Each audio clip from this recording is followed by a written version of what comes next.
This is Dr. Elara Voss, day 312 since the corruption event. Emergency broadcast. If you're receiving this transmission, stay away from Echo Bunker 7.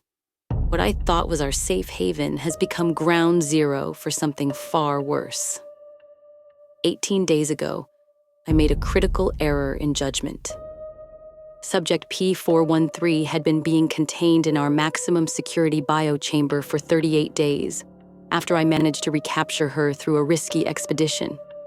Its neural patterns were stabilizing, so I believed we were close to a breakthrough. I was catastrophically wrong. During routine behavioral analysis, she exhibited what appeared to be docile submission. Corruption signatures dropped to barely detectable levels. Against protocol, I authorized direct interaction for sample collection. Dr. Marcus Hyland, one of our lead scientists, offered to enter the containment chamber. Almost immediately, she became hostile. But instead of the violent physical assault we'd experienced before, it did something we never anticipated. It just screamed. Not the territorial roar of a corrupted pal, but something else entirely.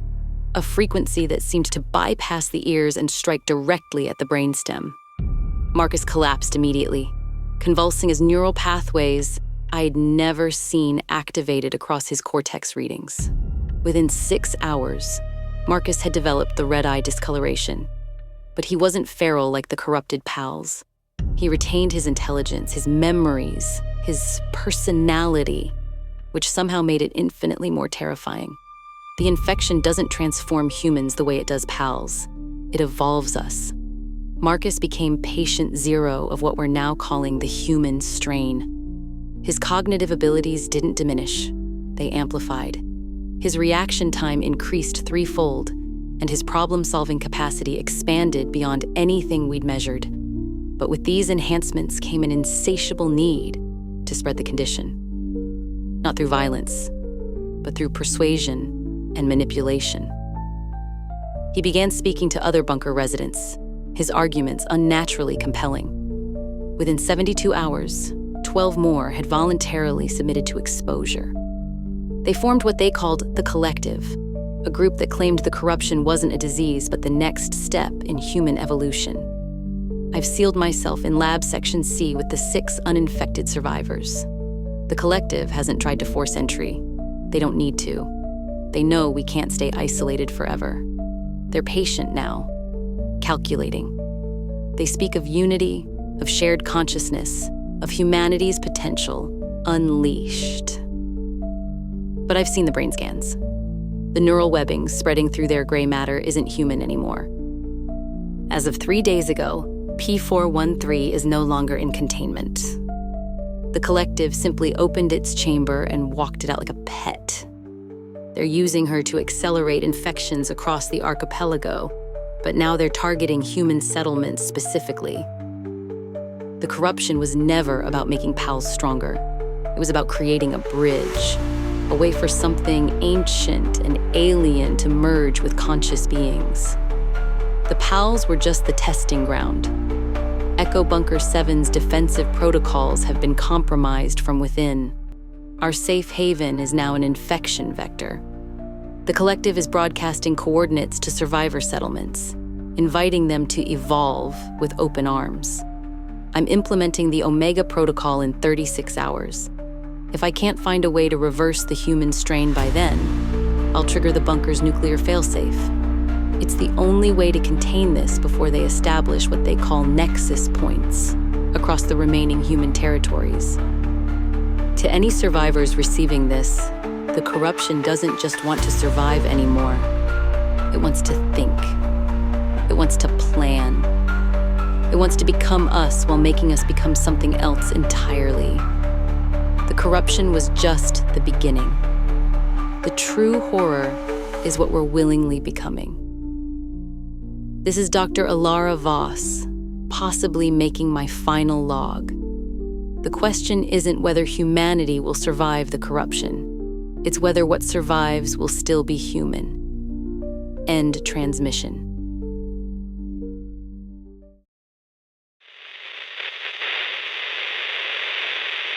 This is Dr. Elara Voss, day 347 since the corruption event, day 35 since Echo Bunker 7's destruction. If you're receiving this encrypted transmission, you've found one of our dead drops.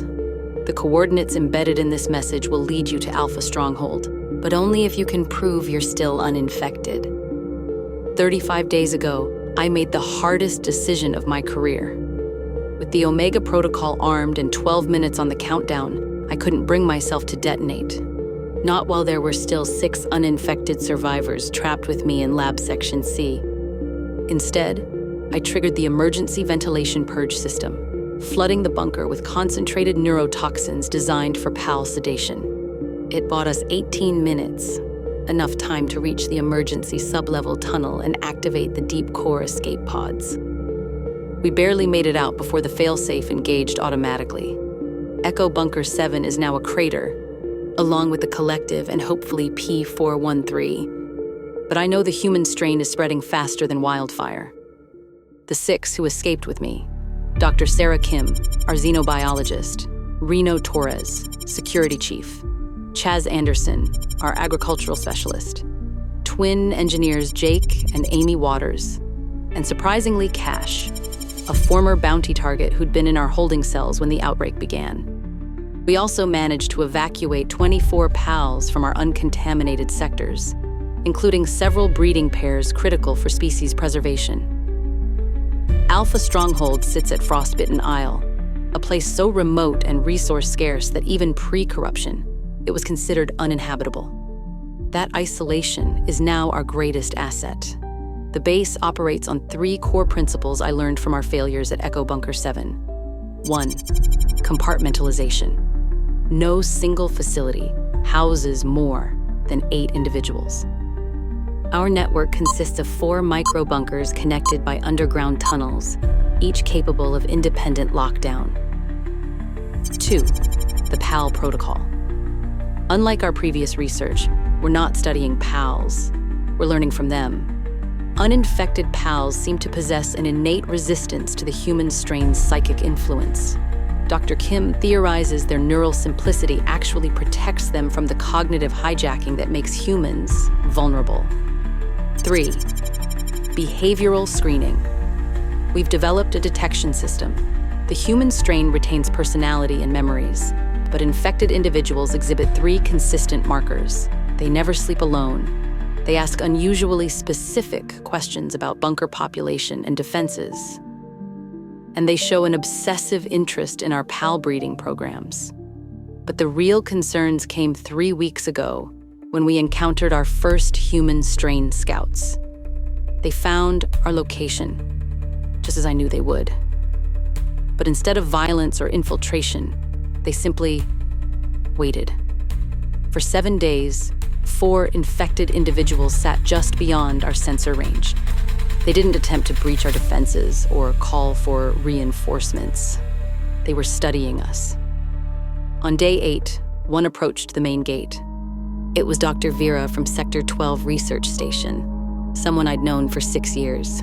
She looked exactly the same, spoke the same, even remembered personal conversations we'd had. But it wasn't really her. She offered us a choice: voluntary evolution or natural selection. The conversation was brief, ending with them leaving cordially after we agreed to disagree. The infected don't attack Alpha Stronghold because it's not necessary. They know we have limited supplies, that the wintry environment is unsustainable, that we can't remain hidden forever. They're confident that eventually we'll make the same choice Echo Bunker 7's residents made, that survival will overcome our fear of transformation. However, something strange has started occurring. Yesterday, our scouts reported wild PALs across the surrounding regions migrating toward Alpha Stronghold, not fleeing from something, but approaching us with what can only be described as purpose. Dr. Kim believes the uninfected PALs are forming a coalition, a natural immune response to the spreading cognitive contagion. If she's right, we might not be humanity's last hope. We might be part of something larger. The human strain sees evolution as replacing what came before. But true evolution isn't replacement, it's adaptation. And perhaps what humanity needs isn't to become something else, but to finally become partners with the species we've shared this world with all along. This is Dr. Elara Voss, broadcasting from Alpha Stronghold. We are not the last humans. We are the first of something new, a genuine symbiosis between human ingenuity and Pal instinct, working together against a threat that seeks to absorb us both. The corruption wanted to make us one mind. Instead, it's teaching us to be many minds working as one. Alpha Stronghold stands, and we're no longer alone. End transmission.